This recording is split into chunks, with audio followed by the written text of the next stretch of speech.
Schöne gute Mitten. Et ass eng gut gefëllte Woch zu Bresel gewircht an die zwo Hauptneiegkeete sie wahrscheinlich die neue Europäesch Kommission, awer och die Rapporten iwwer die europäesche Ökonomie, de Letterrapport an den Draghi-Rapport, die am Blick an der Presse viel diskutiert gin.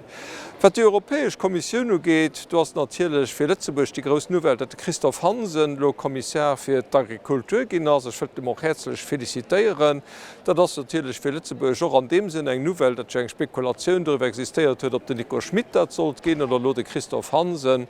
Mit Schmengen déi Sache huet sech an eng positive Sinn geklärt, weil et gëtt an den Tretien kein europäesche Spitzekandidat, an dat dofir soll den dat doch net hole fir enger Diskussion Argumente opbauen, die keng Basis an den Tretien hunn.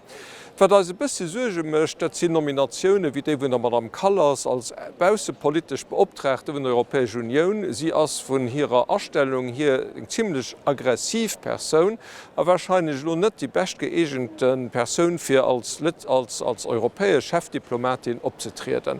Do muss man gucke, wie et geht. Eng gut Nouvelle ass awer, dat den Herr Fitto, en italiensche Politiker vun eiser politischer Familie vun den europäesche konservative Vizepräsident vun der Kommission gin ass, wer doch weist, dat die Brandmauer, die an der Politik dacks géint die konservativ sollt opgeriecht gin, dat déi net mi steet, wennzens net op europäeschem Niveau, an der deben och Parteiie wie DPP, also zu Lützeburg CSV op europäeschem Niveau mat der ECR zu Summe schaffen.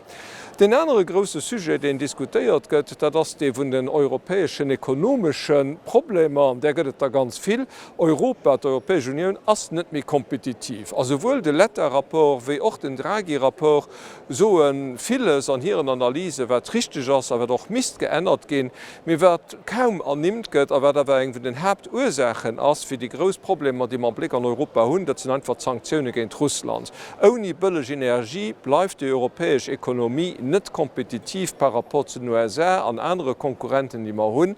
Also solange man an der Politik virru bleiwen, also solange man durchstierche bleiwe, wo man am Blick sinn, nämlich an enger Politik, die keine Perspektive kann opweisen, wird man auch net aus den ökonomischen Problemen herauskommen, die man am Blick hunn.